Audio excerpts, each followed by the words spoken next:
नमस्कार सभी को। मेरे चैनल में आप सभी का हार्दिक स्वागत है। आज मैं उपस्थित हूँ प्रसिद्ध साहित्यकार श्री लाल शुक्ल द्वारा लिखित उपन्यास राग दरबारी का 21वां भाग लेकर। तो आइए कथानक प्रारंभ करें। उन लोगों की अपनी एक भाषा थी। वे पेयर को जोड़ कहते थे, फ्लस को लंगड़ी और रन को दौड़, रनिंग फ्लस को पक्की और ट्रेल से ट्रेल। उसने सोचा अंग्रेजी शब्दों को हिंदी में ढालने की समस्या का सही जवाब यही है। देश में पेशेवर कोशकारों और उसकी समितियों का जाल बिछा है जो अंग्रेजी शब्दों के लिए हिंदी और दूसरी क्षेत्रीय भाषाओं के शब्द रच रहे हैं। ये काम काफ़ी दिलचस्प है क्योंकि एक ओर कमरे के भीतर एक नई भाषा का निर्माण हो रहा है, दूसरी ओर इतना वक्त भी लग रहा है कि निर्माणकर्ता पेंशन पाने भर की नौकरी पूरी कर ले। ये इसलिए भी दिलचस्प है कि इस तरह बनाई गई भाषा का कोई अर्थ नहीं है सिवाय इसके कि ये कहा जा सकता है कि लो भाई, जो शय हमारी अंग्रेजी में थी वह तुम्हारी भाषा में आ गई। भाई उसे ले या न ले, इससे किसी को कोई उलझन नहीं। रंगनाथ इस बेहुदा समस्या के बारे में कभी कभी सोचता था पर उसे रास्ता नहीं दिख पड़ता था। बार बार पक्की ट्रेल और लंगड़ी का प्रयोग करके उसने आज सोचा, क्यों न इस 4-5 गंजहों की एक समिति बनाकर दिल्ली में बैठा दी जाए। ये बड़े बड़े पारिभाषिक शब्दों के लिए सिर्फ सामाजिक स्वीकृति के आधार पर अपनी मातृभाषा के कुछ शब्द निकाल कर पेश कर देंगे और कुछ न हुआ तो ट्रेल को टिरैल बनाने में क्या देर लगती है। जिस आत्मविश्वास से वे खेल रहे थे, अपने चूतड़ की खाल को बेचकर वे जिस आशावादिता से ब्लफ लगा रहे थे, उसने रंगनाथ को अचंभे में डाल दिया। ये स्पष्ट था कि विदेशों से करोड़ों रुपए उधार मांगने वाले डेफिसिट फाइनेंसिंग के आचार्यों और महान राजनीतिज्ञों में भी इतना मजबूत कलेजा मिलना मुश्किल है। रंगनाथ ने सोचा, इन मजदूरों और चरवाहों का जीवन देखकर आज से मैं दिल्ली के स्वप्न दृष्टाओं पर नाराज होना छोड़ दूंगा। उसने अपने पास बैठे हुए खिलाड़ी की ओर देखा। इस बार वह फिर दांव हार गया था।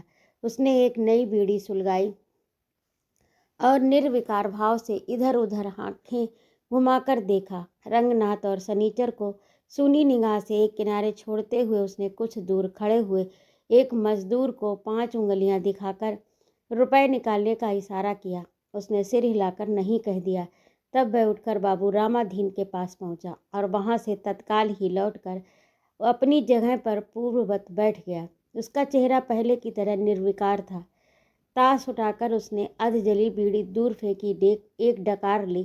फिर उसने 5 रुपए का नोट फेंक कर बाकी रुपए वापस उठाने की चिंता किए बिना एक दांव चला। दूसरी तरफ एक खिलाड़ी ने कहा, इस बार कोई बड़ा पत्ता आया है। रंगनाथ ने झुककर देखा, वह फिर पहले की तरह ब्लफ खेल रहा था। विदेशी सहायता किन कारणों से, किस मौके पर और किस तरह का चेहरा लेकर मांगनी चाहिए, ये सब रंगनाथ की आंख के आगे खुल गया था। वे मैदान में पहुंच गए थे और रंगनाथ को अकेला छोड़कर सनीचर कुछ दूरी पर एक छोटे से तालाब की ओर जाने वाला था। रंगनाथ ने उससे पूछा, और तो सब ठीक है, पर एक बात समझ में नहीं आई। छोटे पहलवान जोगनाथ के खिलाफ पुलिस के गवाह बन गए, ये ठीक नहीं है। सनीचर तालाब की ओर रॉकेट की तेजी से बढ़ने लगा। उसने अंडरवियर की डोरी टटोलनी शुरू कर दी और यह बताने की जरूरत नहीं कि इस रफ्तार की वजह क्या है, पर जाते जाते उसने रंगनाथ को ये बात 9 शब्दों में समझा दी। उसने कहा, देखते जाओ रंगनाथ बाबू, ये गंजहों के चोचले हैं। इसके बाद जैसे कोई विश्व सुंदरी उसे अपने बिस्तर पर बुला रही हो, और इस आतुरता से अंडरवियर को दूर फेंक कर रंगनाथ की निगाह के सामने ही वह बिल्कुल नंगा हो गया और बट से तालाब के किनारे तीतर लड़ाने वाली मुद्रा में बैठ गया। शहर में चाय घर, कमेटी रूम, पुस्तकालय, विधानसभा की तो जो उपयोगिता है वही देहात में सड़क के किनारे बनी हुई पुलिया की है। यानी लोग यहाँ बैठते हैं, गप लड़ाते हैं। इस समय दिन के लगभग 10 बजे इतवार के दिन रंगनाथ और रुपन बाबू एक पुलिया पर बैठे हुए धूप खा रहे थे। जमाने की हालत पर गौर कर रहे थे। जमाने की हालत अर्थात अंधेरे में पाए गए 2 मजबूत स्तनों का गर्मा गर्म स्पर्श। बात रंगनाथ ने शुरू की। उसने चाहा था कि वह उस रात की घटना किसी से ना बताए। रूपन से वह सिर्फ सामान्य ज्ञान की बात करना चाहता था।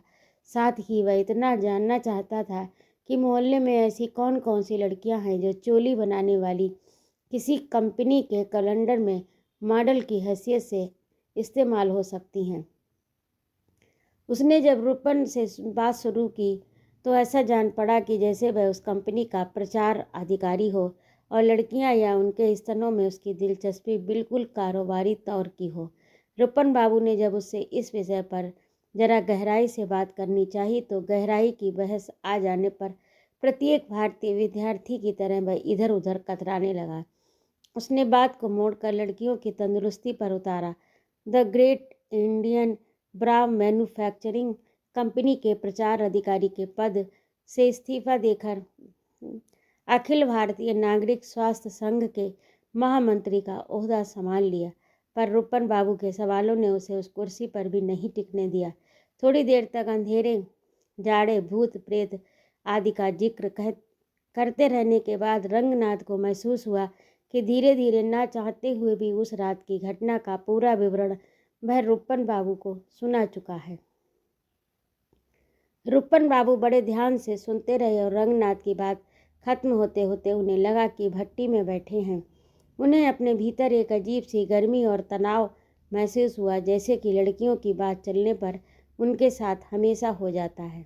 उन्हें यकीन हो गया कि छत पर आने वाली लड़की बेला थी और जिसको वह आत्म समर्पण करना चाहती थी वह स्वयं रूपन बाबू थे। मेरा प्रेम पत्र अब रंग ला रहा है और ये कसमसा रही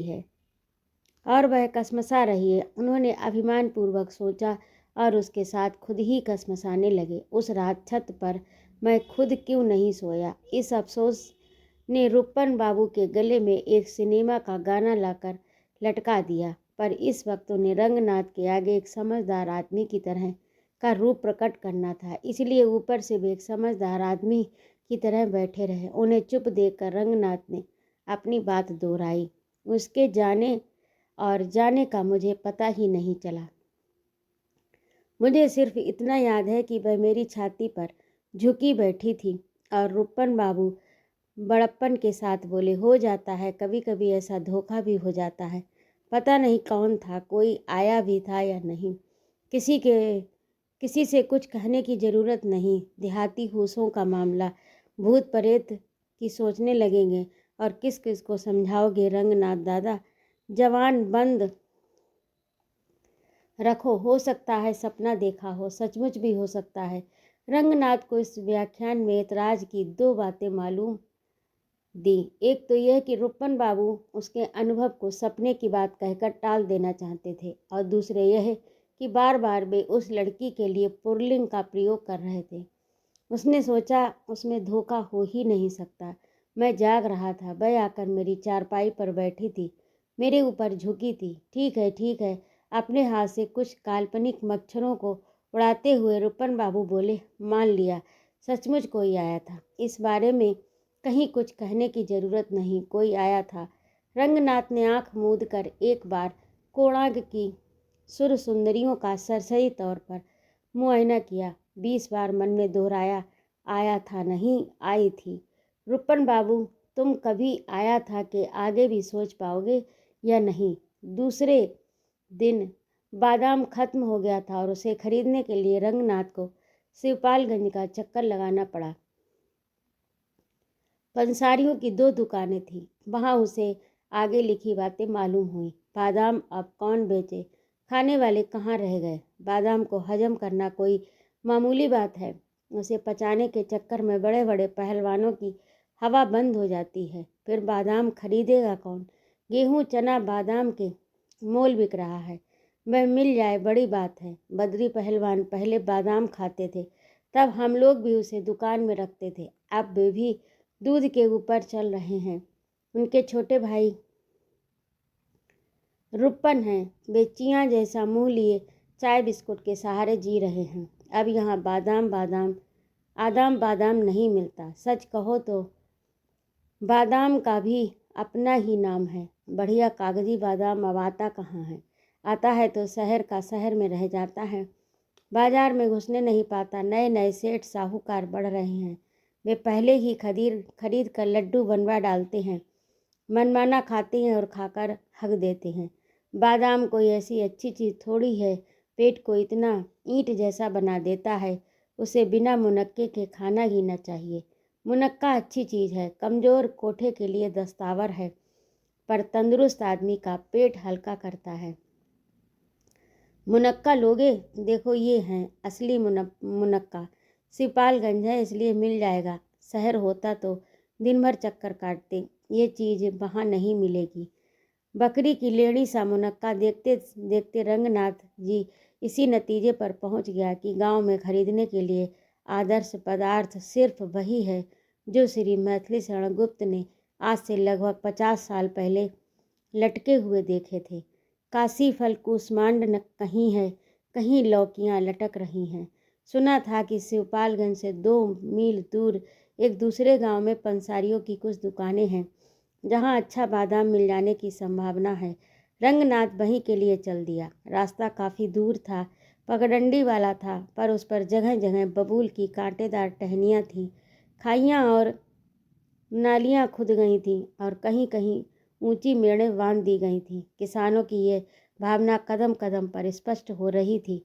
वे नहीं चाहते थे कि कोई चिड़िया भी उस रास्ते से निकले, पर आदमी जो आज मंगल ग्रह और चंद्रमा तक राह बनाने के लिए तैयार है, इन विघ्न बाधाओं को कुचल कर कहीं खेतों के बीच से और कहीं नालियों के अंदर से रास्ता निकाल चुका है।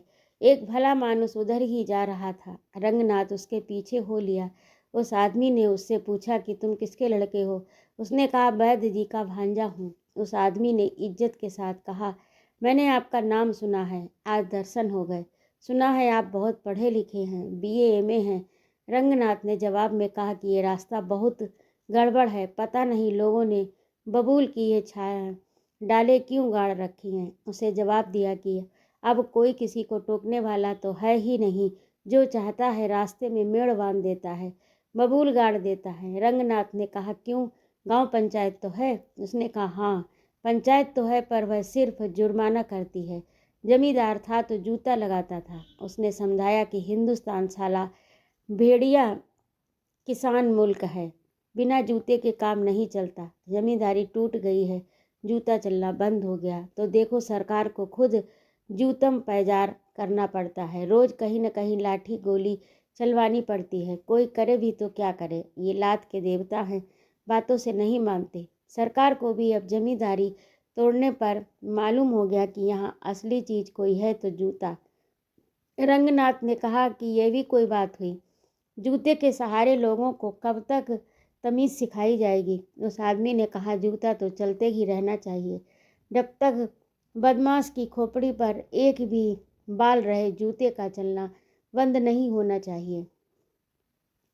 आदमी का मूड खराब था, इसीलिए रंगनाथ चुप हो गया। थोड़ी देर चलते रहने के बाद अचानक बोला, BA का ओहदा बड़ा होता है कि वकालत का? रंगनाथ ने कहा, क्या बड़ा क्या छोटा, सब एक हैं। सो तो मैं भी जानता हूँ, फटीचर देश में छोटे बड़े एक ही हो गए, पर असलियत में बड़ी चीज़ कौन है? वकालत की BA। रंगनाथ ने टालने के लिए कहा, वकालत तो समझ लो कि मेरा लड़का वकील है। रंगनाथ ने पूछा, कहाँ रहता है? वकील के बाप ने अहंकार से कहा, वकील कहाँ रहते हैं? वह यहाँ गांव में थोड़े ही है, शहर में बस गया है, 3 साल से वकालत कर रहा है। तब तो बड़े वकीलों में गिना जाता होगा। बड़ा नहीं, बहुत बड़ा। तुम्हारे गांव का जोग नथवा है ना, उसकी तरफ से खड़ा हुआ है। वैद्य जी यहाँ हाथ पांव पटक कर रह गए। दरोगा ने जमानत नहीं ली, वहाँ उसने इजलास में खड़े खड़े जमानत करा ली। उसका हाथ भी रईसों का है। वकालतनामा मैंने ही भराया था। उसने 5 रुपए मेरे हाथ में भी ठूंस दिए।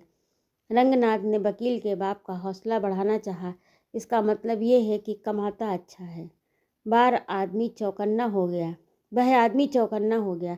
उसने मुड़कर रंगनाथ का चेहरा देखा और आवाज़ को मरियल बनाकर कहने लगा, अच्छा क्या, हाँ ये कह दो कि अब चाहे अच्छा ही कह लो, बस एक ही वैसा है। भैया कमाई तो अब तुम्हारे मामा की है, कैसी बैठक चमकाई है।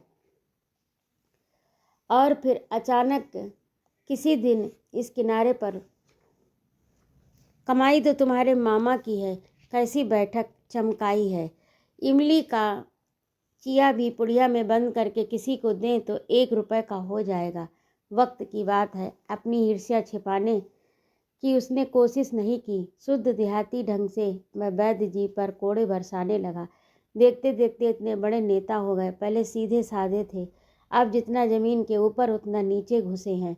पेशाब में चिराग जल रहा है। अंत में उसने कहा, पर दरोगा ने जोग नथवा के मामले में उन्हें घास नहीं डाली। बंदर की तरह कटघरे में बैठाल कर जोग नथवा को जेल भेज दिया। उसने पुरानी बात दोहराई, मेरे लड़के ने जमानत न कराई होती तो जेलर के बच्चों की गोद में खिला रहा जेलर के बच्चों को गोद में खिला रहा होता। पेशी कब है? जोगनाथ के मुकदमे की। अनारी मजरेट का इजलास का मुकदमा, उसमें अब जब चाहो तभी पेशी लग जाएगी। मेरा लड़का आजकल घर आया है, 2-4 दिन बाद शहर वापस जाएगा, तब किसी दिन पेशी डलवा देगा। वे लोग जहाँ से निकल रहे थे वहाँ जमीन नीची थी, चारों ओर झाड़ झंकार थे, कांसों का जंगल फैला हुआ था। कांस सूख कर कड़े हो गए थे, पगडंडी और चलने वालों के जिस्म से टकराते थे। कांसों की फुनगियाँ एक जगह पगडंडी के आर पार झूल रही थीं। उन्हें हटाकर निकल जाने के बजाय रंगनाथ ने उन्हें पकड़ लिया और एक मोटी सी गांठ लगा दी। रास्ता कुछ हद तक साफ हो गया। कुछ आगे कांस के एक दूसरे झाड़ में भी उसने उसी तरह की एक गांठ लगा दी। वकील का बाप खड़ा होकर रंगनाथ की इस हरकत को देखता रहा। जब कांस की फुनगी पर एक बड़ी सी गांठ लग गई तो उसने पूछा, ये क्या है? क्या ये गांठ जो लगा दी है, वह गांठ मैं बताने जा रहा था कि यह रास्ते पर कांस को फैलने से रोक देगी। पर वकील के बाप का चेहरा देखकर वह रुक गया। उससे लगता है कि वह किसी भारी रहस्य का पता जानना चाहता है। रंगनाथ ने मन में सोचा, ऐसा चाहते हो तो वही सही। उसने कहा, किसी से कहना नहीं। मामा ने बताया कि रास्ते में कांस का एक जंगल है, वहाँ फुनगी में गांठ लगा देना, हनुमान जी प्रसन्न होते हैं। वकील के बाप ने संशयपूर्वक कहा, पहले कभी नहीं सुना था। मैंने भी नहीं सुना था। लापरवाही से कहकर वह आगे बढ़ गया। वकील का बाप अब उसके पीछे हो लिया और वकालत के बारे में फिर से बातें करने लगा। MA BA में कुछ नहीं रखा भैया। पहले हमारे यहाँ एक कविता कही जाती थी कि क्या है देखो याद नहीं आ रही। हाँ, आखिर में है कि पास है मिडिल मूल घास छील आवे ना। अब उसी को बदल कर कहा जा सकता है कि BA भय पास मूल घास छील आवे ना। आजकल MA BA टका सेर बिकते हैं। तुमको तो वकालत पास करना था। वकील बनकर ठाठ से कचहरी में तख्त डाल कर बैठते। जिसका मामा गंजहा हो, ऊपर से वैद्य, फिर नेता, उसे मुकदमे की क्या कमी। रोज 10-20 मुकदमे तो तुम्हारे मामा के ही लगे रहते होंगे। रंगनाथ ने इस सलाह के बारे में कोई राय जाहिर नहीं की। बस चलते चलते उसने कांसों के झड़ में तीसरी गांठ लगा दी और कहा, जय हनुमान की। वकील का बाप इस बार खड़ा हो गया। रंगनाथ के मुंह से हनुमान का नाम निकलते ही उसके हाथ भी कांस के झाड़ पर पहुंच गए और एक गांठ लगाने में व्यस्त हो गए। रंगनाथ को उसने समझाया, सोचा मैं भी एक गांठ लगा दूं, कुछ टेढ़ से थोड़ा ही जाता है। रंगनाथ ने गंभीरतापूर्वक जवाब दिया, जय हनुमान की। वकील के बाप ने तत्काल गांठ को प्रणाम करके दोहराया, जय हनुमान की। एक काली कलूटी औरत सिर पर एक गंदी सी पोटली रखे हुए उसके पीछे पीछे आ रही थी। पहले वह काफ़ी दूर पर थी। गांठ लगाने के लिए जब वे रुके तो वह उनके पास पहुंच गई। वह लगभग 45 साल की थी, चेहरे से बुढ़ी लगती थी। वैसे चेहरे के नीचे निगाह डालने पर मैदान काफ़ी भरा पूरा नजर आता था। उसके सलूके के 2 बटन खुले थे, पर उसके मुंह के ऊपर मीराबाई की सी तन्मयता थी। निश्चय ही उसे ये एहसास नहीं था कि उसके 2 बटन खुले हुए हैं या बटन खुल जाने से उसका कोई नफ़ा नुकसान भी है। रंगनाथ ने पहली निगाह में ही ये प्राकृतिक दृश्य देख लिया और उसके बाद वह वकील के बाप को देखने लगा। पर वकील के बाप ने यह नहीं देखा कि वह उसे देख रहा है। क्योंकि वह खुद उसी प्राकृतिक दृश्य को देखने में तल्लीन हो गया जिसे रंगनाथ पहले देखकर छोड़ चुका था। औरत ने बकरी की तरह मिमियाते हुए कहा, क्या कर रहे हो भैया?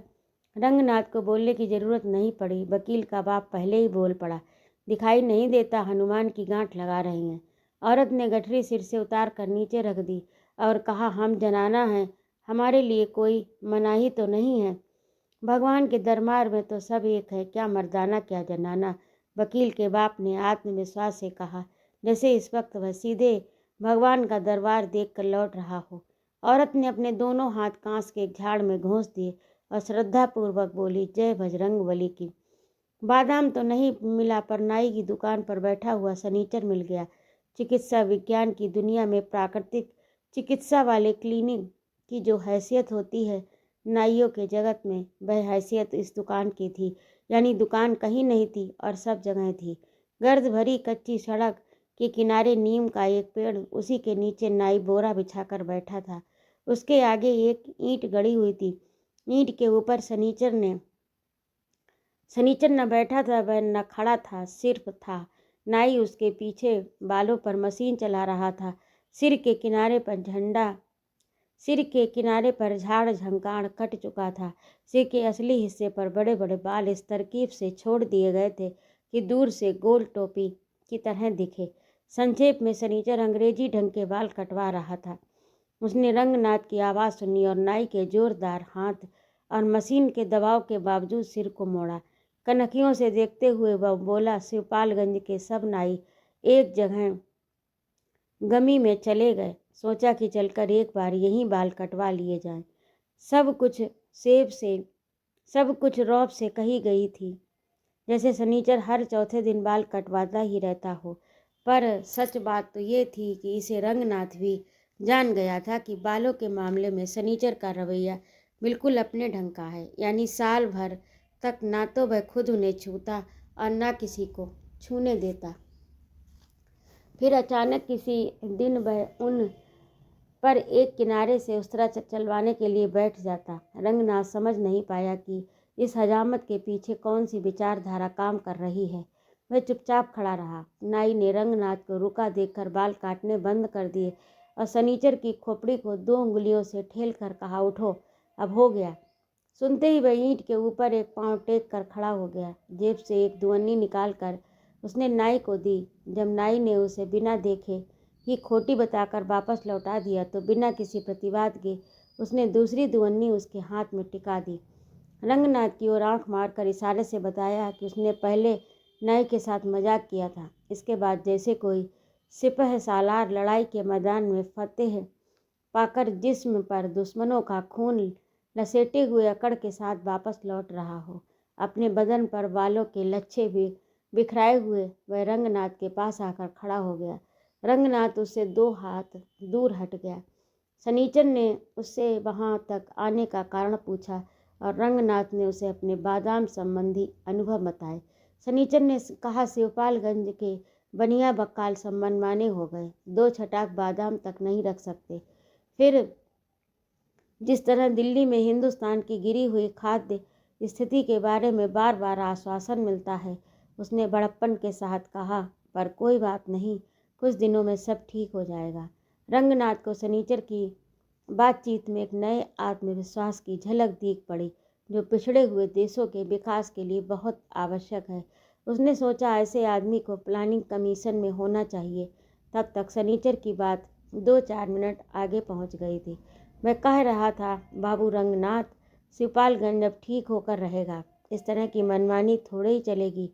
रंगनाथ को लगा कि बात अभी शिवपालगंज की दुकानों पर बादाम के अभाव को ही लेकर हो रही है और शायद सनीचर उसे कुछ ज़्यादा खींच रहा है।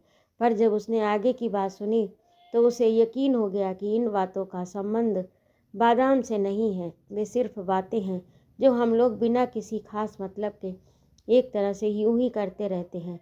बाबू रंगनाथ, तुम समझते क्या हो? ये शिवपालगंज क्या कहते हैं उसे पूरा एटम बम है। जब तक नहीं फूटता तब तक नहीं फूटता, सिलिर सिलिर करता रहता है। जब भड़ाक से फूटेगा तब जान पड़ेगा कि ठंडा है या गर्म। उसने एक पुरानी बात दोहराई, घोड़े की लात घोड़ा ही सह सकता है। आज शनिचर की हालत अजीब सी हो रही थी। मैं बार बार मुट्ठियाँ भींचता और मुंह से सिसकारी भरता था। कभी तेज चाल चलने वाला, जैसे अभी अभी वह घोड़े की लात खा चुका हो, पर सह न पाया, और कभी मुंह के भीतर कोई बात कहते कहते उसे फेन की शक्ल में अपने ओंठों के कोनों पर फैला देता। ये सब तो था ही, ऊपर से आज उसने हजामत बनवाई। रंगनाथ ने ये सब ध्यान से देखा और सुना, पर समझ नहीं पाया। वे आम के एक भारी पेड़ के नीचे से निकले। चील बड़े जोर से बोली। शनिचर ने कहा, ये साली भी बिना मतलब के टाँ टाँ कर रही है। उसी सांस में उसने दूसरी बात कही, रामाधीन बेटा इस बार खुद अखाड़े में उतर रहे हैं। इन दोनों बातों का संबंध रंगनाथ की समझ में नहीं आया। उसने पूछा, किस अखाड़े में? शनिचर ने ताज्जुब के साथ उसे देखा और जवाब देने से कतरा गया। फिर देह पर गिरे हुए बालों को हवा में बिखेरता हुआ बोला, होगा, उसका भी इलाज होगा। देखते जाओ, एटम बम फूटने दो। आम का बाग खत्म हो गया। वे अब जहाँ आ गए थे वहाँ कांसों का जंगल था। पगडंडी पर रंगनाथ आगे आगे चला ताकि शनिचर के जिस्म पर गिरे हुए बाल उड़कर उसके ऊपर ना आ जाए। अचानक वह खड़ा हो गया। बांसों के झाड़ों पर उसने एक अनोखा दृश्य देखा। रास्ते के किनारे किनारे लगभग 100 गज तक कांसों की फुनगियों पर गांठें बंधी थी। जैसे कठपुतली के खेल में सिपाही लोग पूरे स्टेज पर मुरैठा बांधकर तने खड़े हों। एक आदमी कांसों की फुनगी पर एक नई गांठ लगा रहा था। शनिचर ने सांड की तरह हुंकार कर कहा, अबे खड़ूस, क्या कर रहा है? वह रंगनाथ से कहने लगा, देखा इन गमारों को? सारा जंगल का जंगल खराब किए डाल रहे हैं। पता नहीं किस साले ने ये गांठें लगा दी। रंगनाथ चौंक कर शनिचर का मुंह देखने लगा। उसके मुंह से आज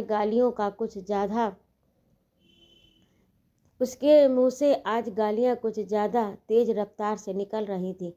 उसने पूछा, इन गांठों से किसी का कोई नुकसान है क्या? है क्यों नहीं? मालूम है, ये ज़मीन शिवपालगंज गांव सभा की है। वह रोब के साथ बोला। समझे बाबू? रंगनाथ कहते कहते उसने गांठ लगाने वाले आदमी को गाली देने के लिए ऊंट की तरह अपनी गर्दन ऊंची की और यह बताते हुए कि वह आदमी नारी शरीर के किस हिस्से से बाहर निकला था, एक सवाल किया, काश तुम्हारे बाप के हैं क्या? उस आदमी ने पलट कर जवाब दिया, और नहीं तो क्या, तुम्हारे बाप के हैं। झगड़ा बचाने के लिए रंगनाथ आगे बढ़ाया और बोला, गाली गलौज न करो भाई। ठंडी आवाज़ में उसने उस आदमी से पूछा, क्या कर रहे हो?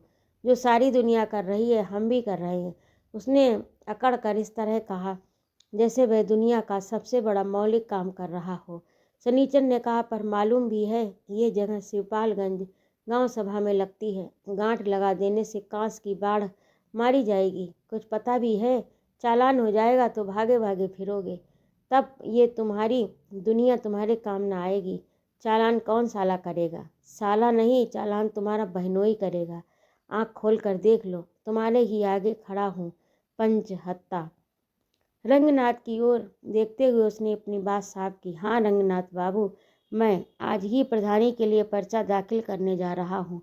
15 दिन के भीतर ही देख लेना, रामाधीन की छाती पर चढ़कर आऊँगा और देखूँगा कौन साला मेरी गांव सभा का तिनका तक छू लेता है। हाँ ये बात है। तभी अंग्रेजी बाल कट रहे हैं। पेड़ पर बैठी हुई चील के बोलने पर ऐतराज हो रहा है। एटम बम फटने वाला है। गांव सभा के जंगल के बारे में इतनी हुकूमत बढ़ती जा रही है। सारी बात रंगनाथ की समझ में आ गई। नामजदगी का पर्चा आज ही दाखिल किया जाएगा, अभी अभी इसी वक्त। शनिचर ने जोश से कहा, पर्चा पहले दाखिल करूँगा, नहाऊंगा बाद में। तो अभी आप सुन रहे थे प्रसिद्ध साहित्यकार श्रीलाल शुक्ल का लिखा उपन्यास राग दरबारी का 21वां भाग। आपको कैसा लगा कमेंट करके अवश्य बताइएगा। यदि आपको मेरा कहानी सुनाना अच्छा लगता हो तो कृपया मेरे चैनल को सब्सक्राइब अवश्य करें, लाइक और कमेंट करें तथा अपने मित्रों में शेयर भी करें। सुनने के लिए बहुत बहुत धन्यवाद। जय माँ भारती।